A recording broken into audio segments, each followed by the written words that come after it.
Hi, I'm your host, Marsha Florence with Just Ask. Today's show, ladies and gentlemen, is Impact of Dentistry on Everyday Life. Hurry back and join us.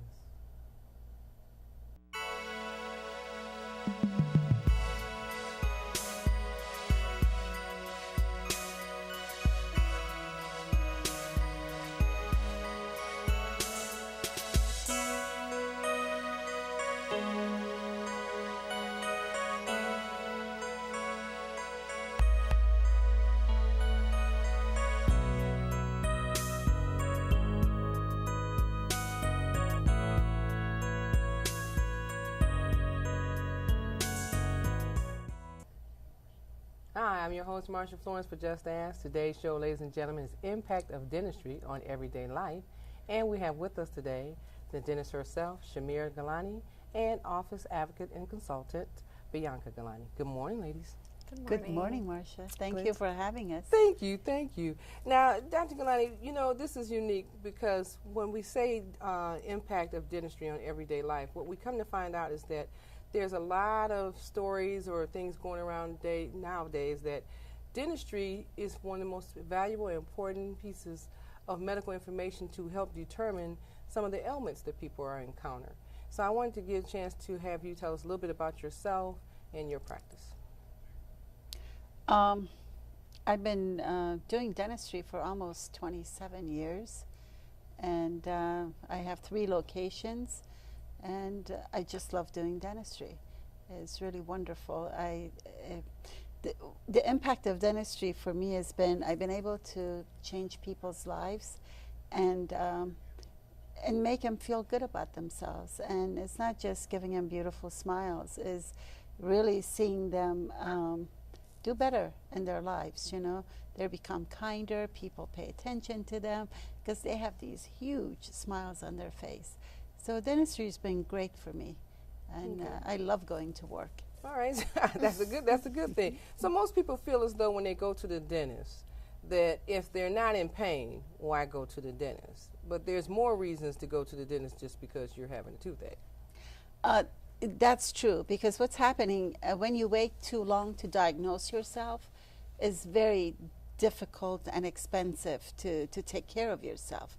So if you set up your appointments and go on regular basis to see your professional dental care provider, then you find things much earlier. If there's a little cavity, you can take care of it very quickly and simply. And if you can look for cancer, papillomas of the mouth, and different things that go on that can be picked up much easier on routine visits. Another thing is when you have a healthcare provider, dental healthcare provider, tracking you over the years, they can see the changes that are occurring with the x-rays and the tissue. They get to know you on what's happening, how the teeth are wearing down, why they're wearing down, the acid reflux is coming in, are you under stress, how did you crack your tooth? You know, it becomes really a relationship. And there's only 32 teeth that we have. They're not tons of teeth. There's only 32, and 4 of them are wisdom teeth, and most people don't have them. So the total number of teeth is 28. 28 teeth. 28 teeth. You just got to take care of 28 teeth. Okay. 28 of them. Okay. And you won't get a second chance with them when you're grown up, you know. Okay. All right. So Bianca, we don't want to leave you out. Tell us a little bit about yourself. So I started working with Dr. Golani officially about 3 years ago. And I do an assortment of things in the office, whether it's doing marketing, social media, sales, and answering questions that when our patients call in that if I don't have the answer to, I'm right there on the internet or talking to Dr. Golani about ways to help them and answer all their questions. I also am a whitening consultant. So when these patients come in and they say, hey, you know what, I want white teeth, what can I do? Well, I'm right there showing them how they can do it and the different options that they can do it. Okay. So that's a little bit about me. Now, is your studies to be a dentist? In the future, that is my studies. Yeah. I currently graduated from the University of Michigan with a degree in brain behavior and cognitive sciences. So the plan is to go to dental school. Brain behavior and cognitive science. Yes. Okay. Yep. Okay. That was a mouthful, but don't ask me what that is. Okay. So why is dentistry so important? I mean, you know, we're at this point in our lives where we hear something. Let me start off like this. We always have children take care of their teeth when they're small. we tell children it's best that you brush as early as possible if they're 4 years old, when they first start really paying attention to their little teeth. But when we get a certain age ourselves as adults or young adults, oh, so I don't feel like brushing today. Oh, well, you know, I missed a week. Give us an idea of why it's so important to brush, to floss, and things of that nature. Basically, dentistry is an infectious disease. We're not talking about trauma that could happen, you know, like you're walking, you hit your face, you fall down, or you're playing a game, or you're in a car accident. The diseases of dentistry is infectious disease, and that means bacterial disease, and sometimes viruses. But the reason you have to brush is because the biofilm is created on the teeth, and the simplest way to do is to destroy the colonies is just take a little toothbrush and your toothpaste and brush. It's that simple. 2 times a day, 2 minutes each time.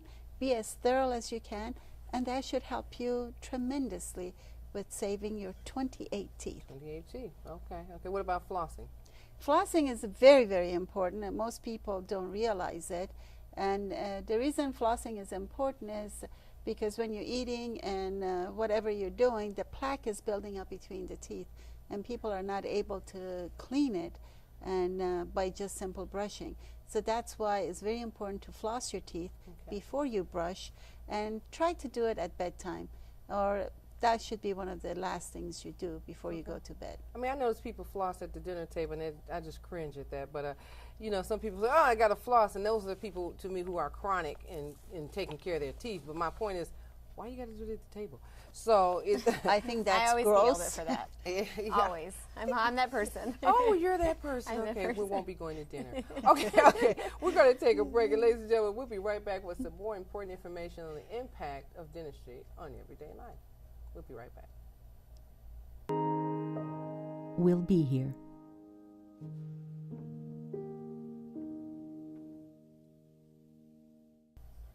And welcome back to the second half of the show. Now, ladies and gentlemen, if you're just not joining us, we have with us today our dentist, Dr. Golani, and office consultant, Bianca Golani. Now, you know what? I know you all sitting here, why is she talking to a dentist? Recently, I know somebody's had some concerns about dental care. And the question is, you know, what do you need to do if you can't afford to go to a dentist, or how you should make a relationship with the dentist? And better yet, if you're at home, if you can brush your teeth or floss and things of that nature. If you see something going along in your mouth, such as a bacteria that you may have, is it halitosis? Halitosis. Halitosis, because we're going to talk about that. So that you get a chance to find out from a dentist herself, what should you do? Now, let me say this. Some people are so fearful of going to the dentist. What do you do if a person says, I'm afraid to go to the dentist? Believe it or not, that's the first thing I hear. I've been so afraid. That's why I haven't been going to the dentist to see what's going on and what's happening, and my mouth in such a bad shape because I'm afraid. And dentistry has come a long ways. It's much simpler, and we are very effective in taking care of the patients. And when they come in, we get to know them, to understand where the fear was coming from, and just address that. And we come up with ways to create that relationship. So I know when somebody says, the most famous one is, when I was hurting, the dentist didn't stop.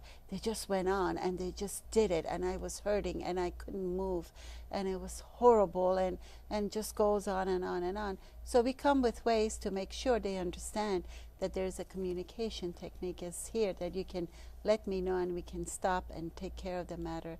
And the next visits become easier and easier and easier, and then people just look forward to coming in.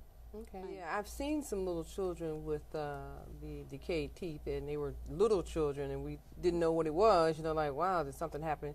You know, it wasn't a gum disease, but it's actually caused by sugar.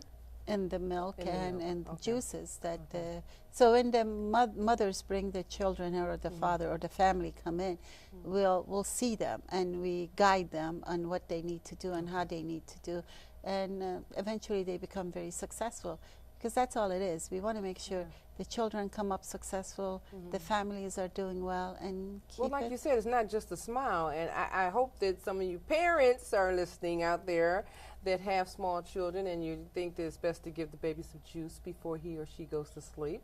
So it seemed like it would be milk or water really in that bottle instead of some sweetener to soothe the baby during his or her nap The time. best thing is just the water. Just the water. Just because still the milk, or make sure the bottle is removed once the baby falls asleep.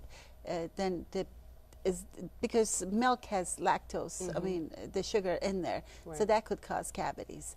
So it's very important to Okay. make sure that parents know what to do, how to do it. So when they come to me at that early age, especially the first time. I mean, if this is your only child, you come in and we can guide you through it, and it works very well. We've been very successful with our children. Okay. All right, that's good. Now, I know that you work along with some very special programs with Michigan Rehabilitation Service, and the clients are persons with disabilities. How does that work for you to work with clients with special needs? The way we see every patient that comes through our office, everybody is an individual, and everybody is special, and that's all it is. So when the person comes in, we evaluate it. If it's a wheelchair issue, we come up with a solution to take care of it. So with every problem, there is majority of the time, there is a very good solution, and we can handle the patients. And that's the way we've done it for 27 years, and we've been very, very successful at it. I think a lot of people who have loved ones in wheelchairs are concerned that they can't get out the wheelchair to go over into a service chair. So you can actually work on the patient, him or her, if they are wheelchair bound, in their chair? Majority of the time I can. Okay. All depends on what I'm doing. Majority of the time we can manage that. And patients too, as I said, all depends on the situation. There's we solve it. Whatever the problem That's is, good. we can solve it. That's I mean, good. So no job's too big, no job's too small. basically, Okay. basically. And if we can't get it to that level, then we have our people that can help us out. All right. But normally we're very, very successful at it. Okay. All right. Now, Bianca, I can't leave you out. So, in the question about insurances, now, what's the situation? Say a person doesn't really have what we call Delta Dental or something. So, how would they be able to get an opportunity to come to Dr. Golani's office? So what we recommend in our office is first and foremost is to pick up the phone and make an appointment, because we can't talk over the phone and tell you this is what you need to do, this is how you need to do it. We need to see you, because every one person is different. They're individuals, and no one is alike, no one's mouth is alike, and nobody's the same. Okay. So when we get you in, we evaluate you, and we need to see what it is, how we need to go about it, and the steps we need to go to help take care of you the best as we can, and for yourself. So there's different options for patients who don't have insurance. There's a care payment plan, which is you apply for it. They give you a card, and they allow you to. Almost like a credit card. It's something like a credit card, Right. yeah. But what they do, it's really nice. They work with the patients really well.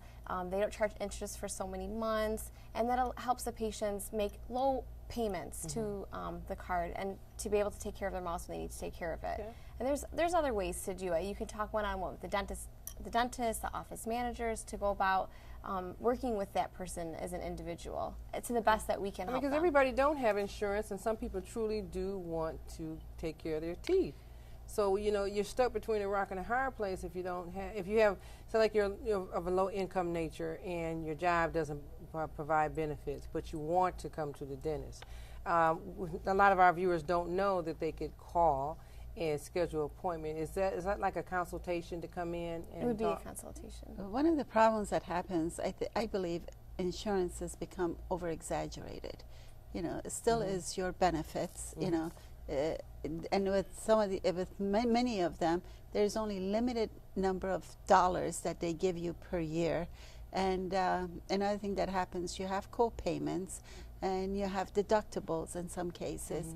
And that's just basically you're paying for your own dental care without even knowing it. Right. So if you sit there and wait many, many years so you can end up with a dental plan, as I said, then you're going to be worse off than just taking care of it very simply every 6 months or whatever you need to do, and the cost is not more than getting your hair dyed. Right. You get there. You know, I believe in using insurance, so I encourage our viewers, I don't care what kind of insurance you have, you need to go see every physician that you can because you paid for it all year long. It's your Absolutely. benefit. So I'm one of those people. It's just it's a misconception Right. that a lot of people have that, you know, Right. they're getting this insurance for free, when Right. essentially they're not. They're No. paying for it in many ways, in different ways, deductibles, like she had mentioned. If it's $1 a pay period, $5, $10, Yes. you still pay for it, and yet you say, well, I'm not going to the doctor. I don't need to go to the doctor.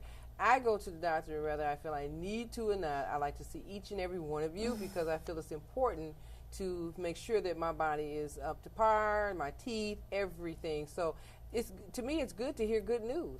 If you go to the doctor and the doctor doesn't find anything, that's good news. But if you go to the doctor and he finds something, it's like, well, what took you so long to come in? It still is a good news because Well, they found they found it in time. Right? That's true too.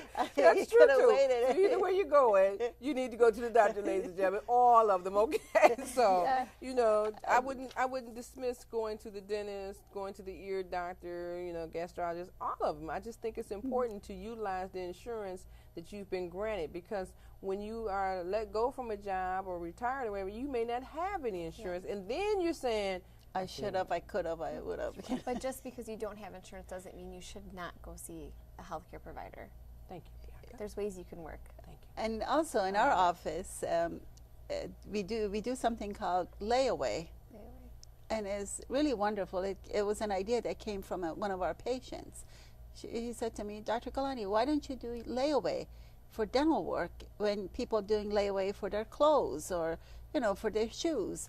I said, you know what, that is a wonderful idea. So this way people are able to figure out their budgets and work it. And usually we're able to work with our patients. And I've had patients in my practice for 27 years. And I have some of them coming back from Texas, Florida, just to see us. And you know, there are dentists everywhere, at every corner. So They're all not the same as you. Okay. Well, ladies, I'll tell you what, we're going to take another break. And ladies and gentlemen, our viewers, you know, you see all the stuff on the table. You know, I got to show you some things. So we'll be right back to discuss the things we have here on the table. We'll be right back. Special Olympics. Be a fan. And welcome back to the last half of the show. Now, ladies and gentlemen, I don't know about you, but I'm learning a lot about dentistry today from Dr. Golani. So I have a question for her in reference to the timeline of when you should start taking care of your teeth. I mean, we're talking about small children all the way up to whatever age that you still have your teeth. So, Dr. Golani, to answer that question, when should we actually start? I mean, we said something about children earlier. yeah, as soon as the child, the baby teeth erupt or the primary teeth erupt, that's the time the parents have to start watching out for them. Maybe they cannot brush them at that moment because they're not all the way up, but they can use a very soft cloth to go in there and clean the teeth with very little toothpaste, because the toothpaste tastes good and the children tend to swallow it, and that could increase the fluoride in their system, and they can end up with fluorosis on the teeth. So it's very important to use very, very little toothpaste for them. And as they get older, then they use regular toothbrushes. I have a rule in my office: if you're not able to drive to a certain age, you cannot brush your teeth by yourself, and that's Okay. about 8 years old. You know, then you can have the freedom or the license to brush your own teeth. So parents should help their children. Definitely, Okay. especially at bedtime. We still want them to get the hang of using the toothbrush in the mornings, but at bedtime, I really want the parent to help the child. That's why we recommend the parent to come in with the baby at, you know, as soon as they see the teeth coming in, so we can guide them on how to brush, how to hold the head to get them to that point. As we know, as the child grows, by about age 6, they start losing the primary teeth, and they start right in the front, and it goes on up to age 12. Around between about 8 or 9 is a good idea to have the jaws checked to see if the child will need braces or not. So this way they can do the initial or the primary orthodontics, and then moving into full braces as they grow older, especially in cases that patients are in severe class 2 or whatever is going on with the malocclusion. It needs to be taken care of. And teenagers usually they really don't want to be brushing and doing things that they need to do, but I think if they have this as parents guiding them, it's very hard to have dirty teeth. You end up brushing your teeth and flossing, and it becomes ingrained. It's a habit, and once the habits are formed, it's kind of hard to break them. The gum disease, as times are continue, as you notice, there's more diseases that were happening in adults. Now we are seeing them in children, which is high blood pressure, diabetes, and another one is the gum disease. Literally, children are getting these advanced diseases that used to be about age 30, 35. So it's very important for them to be checked out and looked at to see what's going on. So brushing and flossing is the key. And the regular checkups is very important to make sure we can take, if something comes up, we can handle the situation. As we get older, we know diseases come in. It's a normal process that happens. We can reduce the normal process by making sure we don't have gum disease, because gum disease has a impact on our vascular system, and the toxins from the from bacteria and the germs in the mouth, they travel to different issues.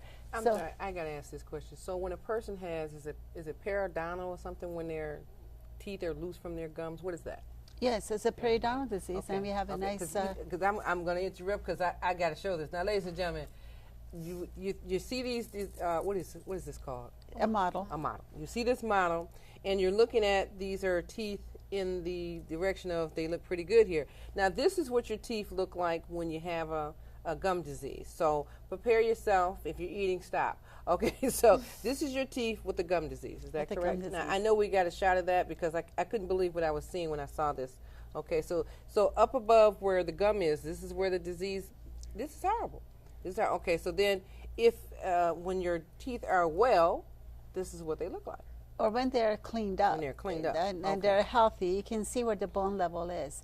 And that's another thing that people say to me, Dr. Golani, I used to have perfect teeth, and now they're shifting, they're moving. And the reason it's moving, because you can see on this, on the left side, the bone loss. There's nothing holding the teeth in position, and that's why the teeth are moving around. So when people's teeth are coming down away from the gum, that's a bone loss? That's a bone loss. Okay. And you can rebuild a bone loss, or? Normally we cannot really rebuild that type of because this gum won't even, look, the gum won't even stay up here anymore. That's how bad it is. Okay. All right. So tell me, what is, now, these look like perfect teeth here now. Yeah, those are dentures. That's a simple denture, that sometimes... That's an upper denture. Oh, okay. Yeah. That's an upper denture. Okay, now that's a nice set of dentures. Yeah, some people that when they don't take care of their teeth, they end up losing them, and then thank God we have ways of making them look nice and feel good about themselves. Okay, and this is your work. Okay, now with the denture, quick question. Now, they have to put something in the roof of their mouth to hold the dentures up? Sometimes we do. It's called adhesive, and it's needed sometimes, but majority of the time we don't need to do that. If the dentures are well-fitting, we don't need to do that, the adhesive, or put so much of it to hold it up. And this little... This is just a transitional type of a remove a partial denture. We call it a flipper, or just something temporary. Upper or lower?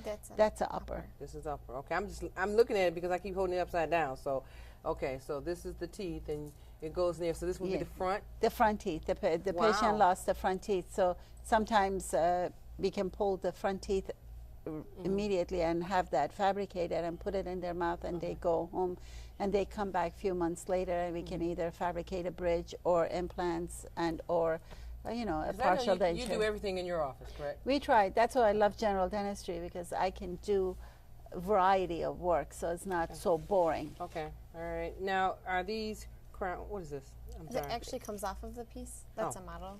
Okay, it's another model. Okay. Yeah, that's a partial, but in different format that goes over those teeth. Okay, now is this the bottom? That's the bottom. That's the bottom. Okay. Yeah, teeth are smaller. If you notice, the front teeth are small. So that's get a shot of that. Okay.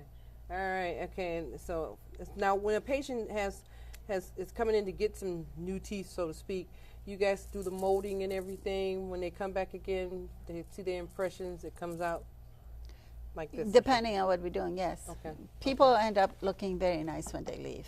Oh, yeah. Okay. And this right here is what? That model has a lot of different things on it. So, Okay. Bianca, you want to show it? So That must be the crown jewel. Okay. So what's the? this model actually has a whole bunch of different pieces put into it. So this Okay. is like the overall model that we use. So this right here, when I'm taking out, if this would be a partial. That's a partial. This would be a partial. So I'm going to take that back off because I need to pull some stuff out. This right here is an implant. So I'm not sure if you can see, but there's the implant inside of the gums in there. That's okay. The screw job. Okay. The screw job. Oh, well, I mean, I've been to the dentist and they said, well, we're going to put a implant in, and I'm like, implant? And they said, we're going to put a screw, and I'm like, screw? So, okay, now I know.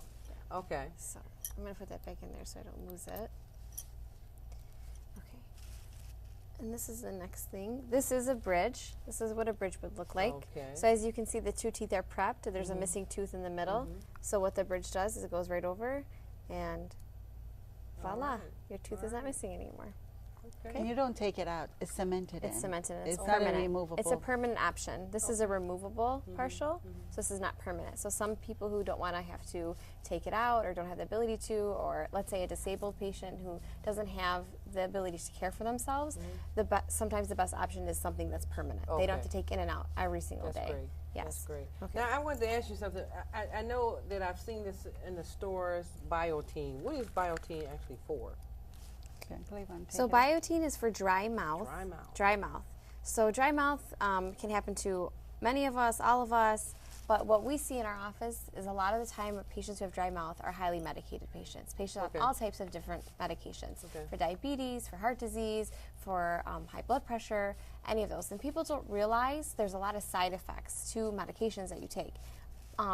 They know that, they might be dizzy, they might become tired, but what they don't realize is dry mouth. A lot of Okay. patients have dry mouth. And when you have the loss of saliva inside of a mouth, it can cause a lot of problems because saliva is what's, refreshing your mouth and keeping the bacteria from not being stagnant. And just overall, it's like a cleanser. The saliva is a cleanser. All right. Because I've seen it, and I'm like dry mouth, and I really wasn't sure. But now that you mentioned it, medication would be the key. Now, I don't know if we're going to get a good shot of this, but acidity of foods and drinks. Now, this is the part where people should see a chart to know what's going on with their teeth when they drink too much or eat too much acid. Different foods have different acidity and causes different level of breakdown of the enamel. And one of the things that we found out is actually anybody that talks a lot could end up with a dry mouth. So you don't have to be on medication. Okay. You can have dry mouth. And a lot of times what we do when we're thirsty, we take the bottle and just drink it down.